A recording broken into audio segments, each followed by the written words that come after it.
17일입니다. 다음 월요일입니다. 그러니까 선거를 이틀 남겨두고 모여서 아마 몇 표 차이로 누가 당선되는지 그때 한번 내기를 한번 해보십시오. 그 전에 내기하는 게 더 승률이 높을 겁니다만 그때쯤 되면 아마 많은 분들이 알게 될 거라고 생각을 합니다. 오늘 이렇게 비가 오고 아마 눈도 오는 데가 있는 것 같은데 이런 비는 맞으면은 감기에 걸리기 쉬우니까 아무쪼록 건강에 조심해 주시기 바랍니다. 오늘 말씀드리려고 하는 것은 주로 이 선거와 관련되는 이야기입니다.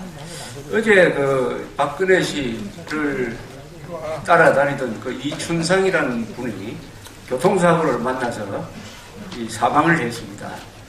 그 뉴스를 접하고 그분 얼굴을 저도 처음 봤어요. 아주 박근혜 씨 옆에서 14년 동안 보좌를 했는데 언론에 거의 노출되지 않는 사람인데 나이가 40대고 얼굴이 보니까 아주 동안이더라고요. 제가 기자 생활을 한 40몇 년 하다가 보니까 이 죽음에 대해서는 좀 덤덤합니다. 기자를 하면은 이상한 죽음, 떼죽음, 뭐 이런 것을 원래 취재를 많이 하게 돼가지고 남의 죽음에 대해서 뭐 별로 슬퍼하는 마음도 안 생기고 아주 객관적으로 이렇게 보려고 하는데 어제는 보니까 괜히 마음이 좀 안쓰러웠습니다. 나이가 40대고 더구나 뒤에서 그 사람이 모시던 사람이 드디어 이제 대망을 이루려고 하는 그 직전에 그런 죽음을 했다고 하니까 박 대통령 그 일가에 대해서 좀 생각을 하게 되었습니다. 이 박 대통령 자신이 62년 동안 살면서 이 죽음과 삶을 많이 넘나들었던 사람이죠. 또 그 집안도 그렇습니다. 아마 박정희 집안뿐만 아니라 그 시대를 살았던 한국의 표준적인 어떤 가정적 비극이 아닌가 이렇게 생각합니다. 박 대통령 형은 그 박상희 씨란 분은 원래 이분이 좌익운동을 하다가 그 1946년 대구 폭동 때 폭동을 주도한 사람은 아닌데 어쨌든 진압경찰에 총을 맞아가 죽었어요. 말을 하자면 우익손에 죽었습니다. 부인은 유경수 여사는 좌익손에 죽었어요. 본인은 부하손에 죽었습니다. 그리고 박근혜 씨도 2006년에 유세를 하다가 목에 칼을 맞아가지고 아주 아슬아슬하게 이 목숨을 끊었습니다. 이런 걸 보면서 저는 이 춘상이라는 사람의 죽음 이걸 계기로 해가지고 이 집안에서 따라다니는 그게 좀 없어졌으면 좋겠다. 어떤 그림자가 없어졌으면 좋겠다 하는 그런 생각도 한번 해보았습니다. 이번 선거는 좌우로 갈렸습니다. 그 통로에 앉지 마십시오. 요 앞에 나오십시오. 통로를 막으면은 혹시 불이 난다든지 했을 때 피난 갈 때 요 앞에 앉으세요. 앞에. 좌우로 갈렸어요. 저는 여러분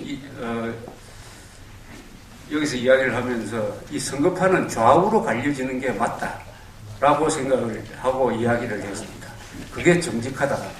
보수, 진보 이렇게 나누는 것은 정책을 두고 우리가 통일을 이룬 다음에는 보수와 진보로 나눌 수가 있지만 지금은 체제를 걸고 가치관이 다른 사람들끼리 붙기 때문에 정직하게 나누면 좌우로 나눠지는 것이다. 이걸 자꾸 보수와 진보 뭐 이런 식으로 호도하지 말자. 정직하게 좌우로 나누자. 그렇게 해야 선거 결과가 아주 정직하게 나온다 하는 이야기를 많이 했는데 서로 좌우로 안 나누려는 노력을 했습니다.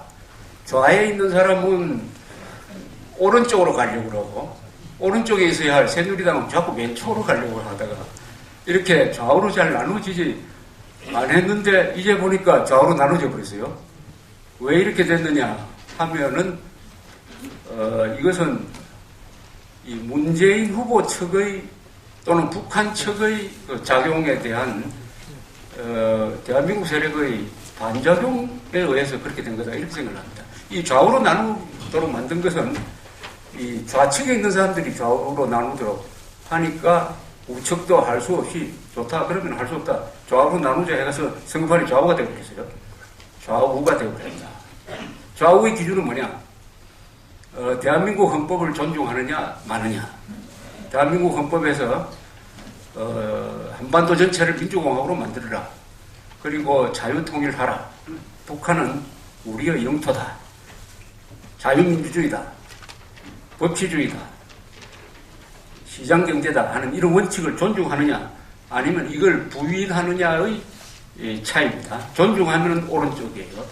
그것을 부인하거나 북한 쪽에 가까이 가려고 하면 그건 좌로 우리가 분류가 되는 것입니다. 그래서 좌우를 나누는 가장 큰 또는 유일한 기준은 대한민국 헌법이라고 볼 수가 있고 헌법 속에 있는 4대 헌법적 가치가 있습니다. 강공자유민주주의, 법치주의, 그리고 시장경제, 그리고 자유통일해야 된다는 이런 것입니다. 그러니까 이번 선거는 아주 중대한 명제를 걸고 아주 치열하게 지금 대결하고 있습니다. 좌우로 나누어지면은 왜 저는 좌우로 나누어져야 되느냐 하면 좌우로 나누면은 우리나라 사람들이 선거를 하면서 한국의 오늘의 현실이 뭐라는 것을 알게 될 것이다. 그럼 선택을 하게 될 것이다. 그 선택의 결과는 아주 대한민국을 위해서 도움이 되지 도움 안 되는 방향의 선택은 없을 것이다. 진실을 알면은 그런 전제 조건을 달고 이렇게 생각을 해왔습니다. 그리고 좌우로 나눠지면은 대한민국 편에 선 사람들이 진리는 없을 것이다. 지지는 않는다. 좌우로 나눈다는 것은 속지 않는다는 뜻이죠. 그랬는데 지금 오늘 발표된 여론조사는 대충 이렇습니다. 이 갤럽이 발표한 건데요. 한국 갤럽이 지방신문과 공동으로 조사한 거 보면은 박근혜 씨가 45.3%, 문재인 40.4%, 그리고 약 5%의 차이가 납니다. 이 가장 종북적인 극좌 세력이죠. 이정희 후보는 0.2%입니다. 이번 선거에서 굉장히 특이한 점이 이거죠. 이 진보당은 앞이 민노당입니다. 우리 작년부터 민노당 해산해야 된다. 진보당 해산해야 된다. 그래서 여러분들이 도장 찍고 해가지고 위헌정당임으로 해산해야 된다 해가지고 이 법무부에 제출해놨습니다. 아직 법무부가 대답이 없어요. 대통령이 직무유기를 한 겁니다. 그런데 지난 4.11 총선에서는 약진을 했어요. 10% 지지를 받아가지고 의석수가 10석을 넘었습니다. 그런데 10%가 0.2%가 되었어요. 4.11 총선 이후에 있었던 가장 큰 변화입니다. 4.11 총선을 통해서 종북 세력을 그 실체를 볼 수가 있게 됐어요. 그래서 사람들이 진보가 아니고 이거 종북이다. 종북은 안 된다 하는 국민적인 합의가 이번 이 선거를 통해서 이루어지고 있어요. 이정희 후보 지지율 0.2%, 그리고 아무 배경이 없는 강지원 변호사라는 사람이 0.6%. 이분이 잘 누군지 모르겠는데 김순자 씨 0.1% 이렇게. 모름 무응답 13.4% 이렇게 돼 있고, 각 지역별로 보면은 이 박근혜 씨가 수도권에서 이기고 있습니다. 인천에서 44.7대 43.6, 경기도에서 42.8대 40.1, 서울도 약간 이기는 걸로 나와 있어요. 서울이 43.2대 42.2. 이 수도권은 원래 불리할 거로 봤는데 수도권에서 근소한 차이로 박근혜 씨가 이기고, 충남에서는 52대 30으로 크게 이기고, 대구 경북은 뭐 말할 것도 없고, 부산이 쟁점인데 부산은 56대 30으로 이기는 걸로 나와 있습니다. 광주, 전남, 전북에서는 크게 지는 걸로, 제주까지 포함해서 크게 지는 걸로 이렇게 나와 있어. 구조적으로 상당히 박근혜 씨가 안정적이고, 그 다음에 이 40대에서도, 40대가 제일 중요합니다. 여러분, 이번 투표를, 세대별을 계산하면, 간단하게 계산하면 돼요. 투표한 사람을 기준으로 하면 되니까요. 기권 뭐 이런 거는 의미가 없으니까. 50세 이상 유권자가, 여러분들 거의 대부분 포함되는데, 50세 이상 유권자가 전체 투표한 사람 중에서 50%를 차지할 겁니다. 50%. 조금 넘을지도 몰라요. 그러면은 40대에서 이기는 사람이 이겨요. 40대에서. 40대 비슷해도 박근혜 씨가 유리한데, 일부 조사는 40대에서도 박근혜 씨가 이기는 걸로 나오고 있습니다. 한국 갤럽 조사입니다. 요거하고 같은 시기에 조사된 중앙일보 조사는 박근혜 씨가 좀 더 크게 이기는 걸로 48.1대 37.8, 10% 차이로 이기는 걸로 나와 있습니다. 뭐 박수 칠 것까지는 없어요. 그건 박수는 결과를 보고 박수를 치든지, 여기 박근혜 씨 지지만 있는 건 아닐 테니까 객관적인 자료만 말씀드립니다. 이 중앙일보가 그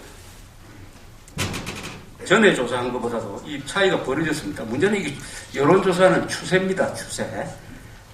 벌어지는 쪽으로 가느냐, 좁혀지는 쪽으로 가느냐인데, 이게 지난 일주일 사이에, 그러니까 후보 등록한 이후에 일주일 사이에 벌어졌느냐 좁혀졌느냐인데, 어제 발표된 여론조사를 종합하면은 일주일 사이에 이 격차가 2 내지 3%에서 5 내지 한 10% 차이로 벌어졌다 이렇게 됩니다. 벌어지는 경향이다. 그 다음에 SBS 어제 여론조사입니다. 이것은 46% 대 37.8%. 격차가 8.2%. 이건 오차 범위를 넘어서는 겁니다. 그리고 일주일 전보다 격차가 1.4% 벌어졌다. 이렇게 제가 소개하는 것은 제가 지금 소개한 이 중앙일보 SBS 한국 갤럽이 비교적 여론조사가 믿을 수 있기 때문입니다. 믿을 수 있기 때문에. 그 다음에 각종 여론조사가 막 이렇게 중구난방으로 나오는데, 여론조사를 요새 믿을 수가 없는 면이 많기 때문에 이렇게 선택했습니다. 그러면은, 지난 일주일 동안에 우리 여론조사가 이렇게 반영된, 왜 그러면 이렇게 벌어졌을까 하면은, 이 선거 지난 일주일 사이에 뭐가 가장 큰 이슈였느냐를 보면 알아요. 문재인 후보한테 불리한 기사나 불리한 동영상이나 불리한 사건들이 많이 생기고, 박근혜 씨는 그렇게 큰 실수를 안 했어요. 그것도 여기에 큰 영향을 주었다고 봅니다. 문재인 씨는 서민 대통령을 주장을 했습니다. 그래서 박근혜 씨는 귀족 대통령이다 라고 했는데, 이게 서민 대통령이란 이 서민의 부분이 상당히 타격을 받았어요. 광고에 무슨 의자 위에 앉아있는 사진이 나오는데, 그 의자가 꽤 비싼 의자로 밝혀졌습니다. 의자 한 700만 원 된다고. 그러다 보니까 또 사람들이 찾아가지고 안경테가 뭐 60만 원짜리다 뭐 이런 식으로, 우리 무슨 동영상이 딱 나오면은 순식간에 그 동영상을 여러 각도에서 분석하는 사람이 한국에서 수백만 명입니다. 수백만 명. 거기는 의자 전문가도 있고 안경점 주인도 있고, 이러니까 순식간에 거기에 글을 써 올리고 합니다. 무서운 세상이에요. 무서운 세상입니다. 아주 전문적인 지식을 붙여가지고, 그래서 어떻게 의자 700만 원짜리 위에 앉아있는 사람이 서민 대통령이다 이래가지고 이게 급속도로 확산되어 있습니다. 그리고 박정희 대 노무현 구도로 가려고 것 같아요. 유신 독재 뭐 이러면서 박정희를 비판함으로써 박근혜 씨를 이렇게 타격하는 방식, 그리고 노무현 대통령 자신을 이렇게 보고시키는 쪽으로, 그렇게 하면 젊은 사람이 표를 얻을 거라고 계산을 했는데, 이게 잘 먹히지 않으니까 방향을 이명박 정부 공격으로 바뀌었습니다. 그래서 문재인 씨 이야기에 의하면은 이명박 정부는 빵점이고 노무현 정부는 70점이다. 이렇게 이야기를 했습니다. 여기에 대해서 또 정부가 반박을 하고 나섰습니다. 뭐 정부가 반박을 하든 그거는 이해 당사자의 이야기니까 제가 이명박 정부가 과연 빵점인지 한번 제 나름대로 한번 채점을 한번 해봤을까. 한국의 올해 경제 성장률은 약 2.6% 조금 위로 추정됩니다. 중국의 7.8%, 태국 6%, 인도 5.8%보다는 낮아요. 근데 우리는 선진 경제권이에요. 선진 경제권은 원래 이 성장률이 낮습니다. 최근 2, 4분기 일본은 2.1% 성장했습니다. 대만은 1.3%, 싱가포르는 2.3%, 유로권에서는 1%대 성장 아니면 다 마이너스입니다. 그렇다면 한국의 2.6%대의 성장은 높은 편입니다. 실업률은 2.8%입니다. 한국 실업률은. 선진 경제권에서는 싱가포르가 1.9%로서 가장 낮아요. 한국 2등입니다. 대만은 4.3%, 유로 지역은 실업률이 평균 11.6%입니다. 스페인 25.8%, 그리스 25.4%. 우리의 청년 실업률은 한 7%대는데 그리스, 스페인은 50%입니다. 그 다음에 이 재정이 건전하냐, 이 적자냐, 흑자냐죠. 이 큰 경제 규모를 가진 43개 나라를 조사를 하니까 흑자 경제를 운영하는 나라, 즉 빚을 안 내고 국가를 운영하는 나라죠. 나라가 6개 나라가 있습니다. 한국, 사우디, 칠레, 싱가포르, 홍콩, 노르웨이 이렇게 되어 있습니다. 우리는 흑자 비율이 2.3%입니다. 노르웨이, 사우디에 이어서 3등입니다. 대만은 2.8% 적자입니다. 노르웨이는 469입니다. 469. 그러니까 흑자로 될 수밖에 없죠. 그 다음에 2005년 노무현 정권 때 이코노미스트라는 잡지가 111나라의 삶의 질 랭킹을 내던데 한국은 30등이었습니다.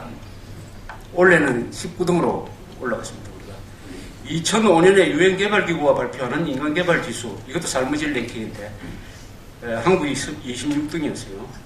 이명박 대통령 시절에 2010년에는 12등으로 올라갔습니다. 우리가 작년에는 15등입니다. 15등.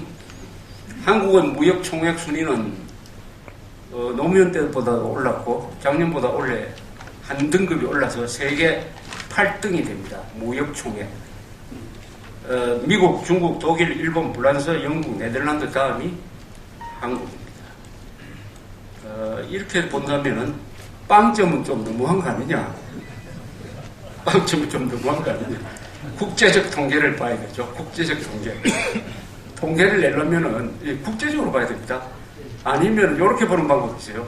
이승만 때보다 잘했느냐, 박정희 때보다, 이런 방법도 이 두 개를 교차해가지고 수직과 수평을 나눠야 되는데 빵점은 너무 많이 했다.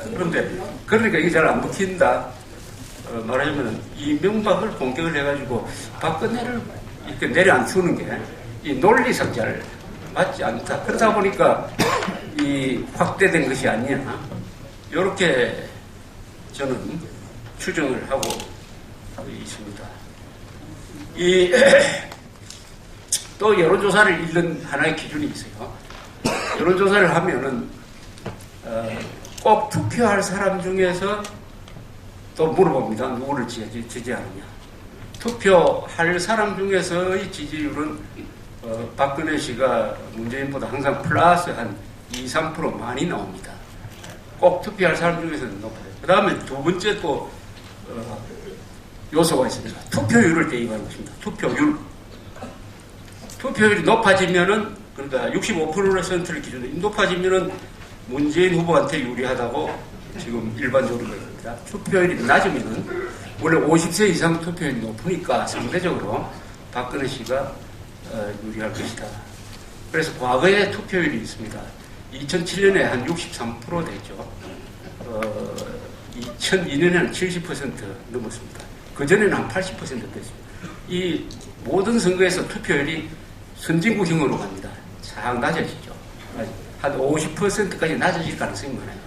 그래서 이번 선거에서 투표율이 높으냐 낮느냐 하면은 낮지 않을까, 한 65% 전후가 되지 않을까, 또는 그 이하가 되지 않을까, 이렇게 보는 모양입니다. 그래서 2007년에 투표율을 대입을 하면은 현재의 박근혜 씨 지지에서 플러스 한 3% 해줘야 돼요. 그래서 3%. 그렇게 하면은 지금 현재로 박근혜 씨가 많이 보면 한 10% 이기고 있다. 적게 보면 한 5% 이기고 있다. 막 이렇게 보는 게 5에서 10% 합리적이라고 생각합니다. 그러나 어제까지는 지금 기준입니다. 지금 기준. 그럼 이게 바뀔 수가 있느냐? 바뀔 수가 있느냐? 변수가 한 3가지쯤 된다고 봅니다. 오늘 안철수가 문재인을 적극적으로 지원하겠다. 선거운동은 비슷하게 하겠다. 마이크 잡고 전국 돌아다니겠다.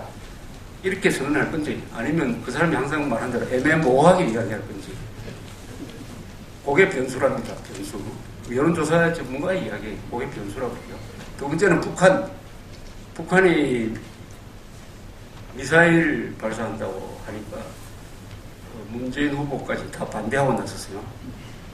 그래도 원래 충성심이 강한 진보당 쪽에서는 그게 위성이라면 별 문제 없다. 우리 나로도 발사하는데 뭐 이렇게 지금 이야기를 하고 있습니다. 그 다음에 이제 내일 하는 텔레비전 토론, 이런 게 뭐 하나의 변수로서 지금 존재한다. 또 하나의 변수는 이 우파 결집이죠. 이게 좌우로 갈리다 보니까 이번 박근혜 후보의 위치가 이게 우파 단일 후보가 됐습니다. 우파 단일 후보. 제가 여러 번 이야기했죠. 한국에서는 보수는 분열로 망하고 좌파는 자충수로 망한다. 이렇게 했는데 보수는 분열하지 않았습니다. 단일화가 됐어요. 보수 단일화가 이루어졌습니다. 보수 단일화가 이루어졌다. 이게 몇 년 만에 처음이냐 하면은 87년 이후에 그러니까 25년 하반세기 전 이후에 보수가 단일화된 유일한 경우입니다. 유일한. 87년 선거는 어떻게 됐죠? 보수라고, 전통적인 보수라고 할 수 있는 노태우 JP가 분열이 됐죠. 그래서 1로 3김이 나왔습니다. 그러다 보니까 노태우 씨가 36.6%로 당선됐어요. 36.6%. YS가 28%. 한 1% 뒤쳐져가지고 김대중, 그 다음에 JP가 10% 이렇게 받았습니다. 그 다음에 92년 선거 기억나십니까?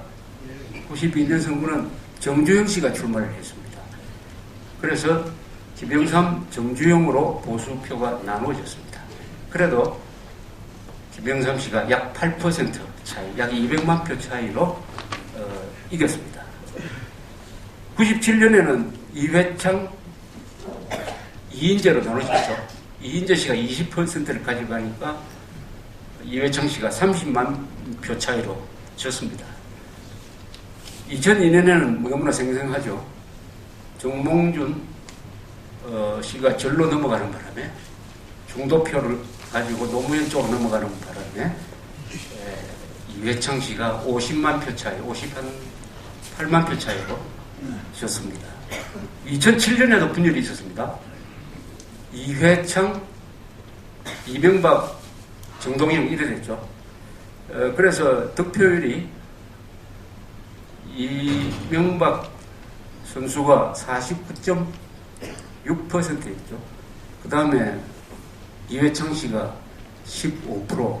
그래 합치면은 사실은 65%였어요. 65%를 나누고도 큰 차이로 530만 표 차이로 당선됐습니다. 근데 이번에는 단일 후보가 돼요.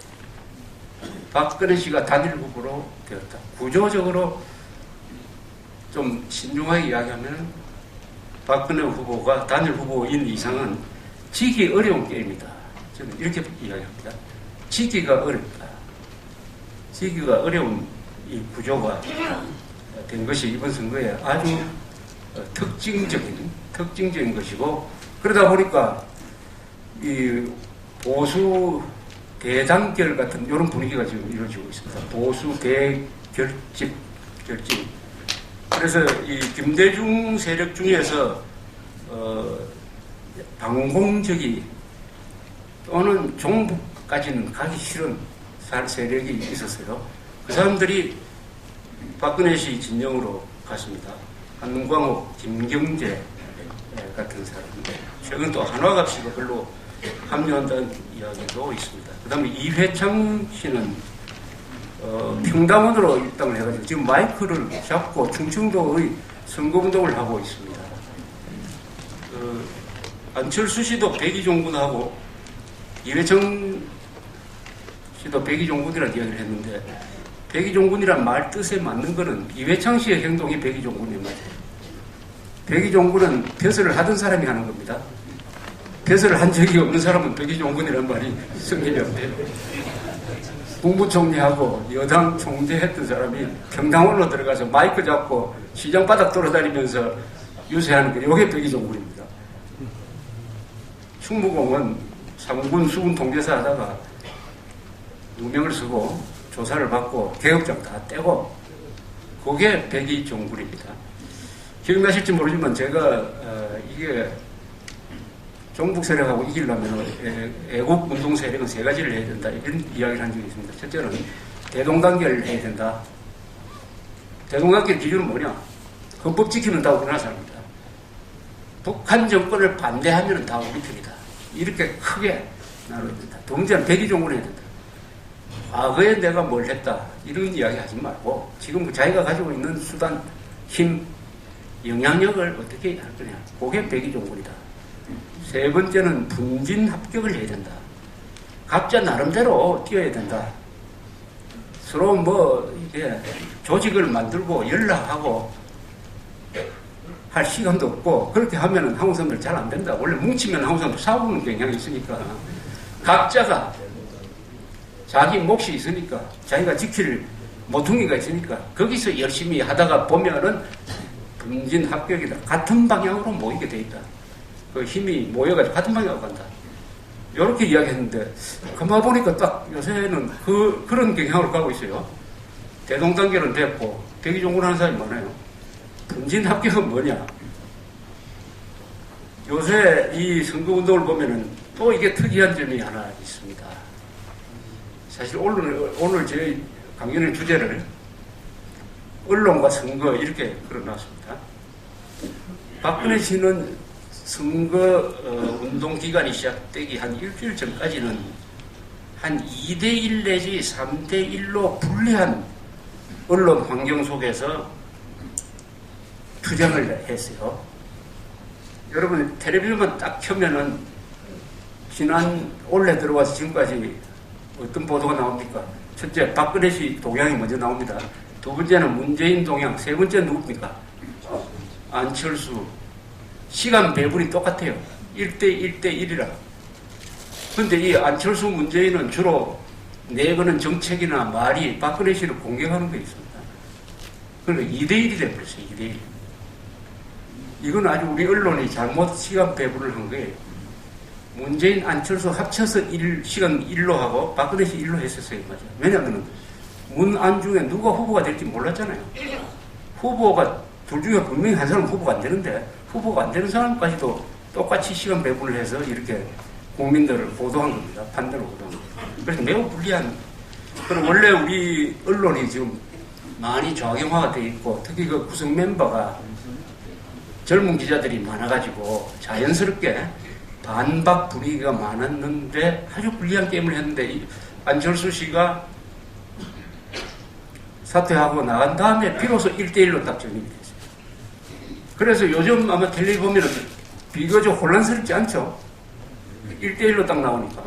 그전에는 중간에 한 사람 끼어가지고 이게 아주 판단하기에 이게 머리가 아팠습니다. 그래서 이것도 지지율 상승에 꽤 기여를 했다고 생각이 듭니다. 그런데 이렇게 언론이 굉장히 불리한 쪽에서 아주 애처롭게 싸우는 것 같았는데, 지난 일주일 동안 보니까 요새 말하는 주로 이 언론이 여러 가지 형태의 언론이 있잖아요. 과거에는 신문이 영향이 컸습니다. 그전은 라디오였죠. 그 다음에 텔레비전이었습니다. 인터넷이었어요. 요새는 이 핸드폰을 주로 가지고 움직이는 여러 가지 메시지, SNS라고 불리는 트위터, 페이스북, 그 다음에 유튜브, 다양해졌어요. 언론 기능.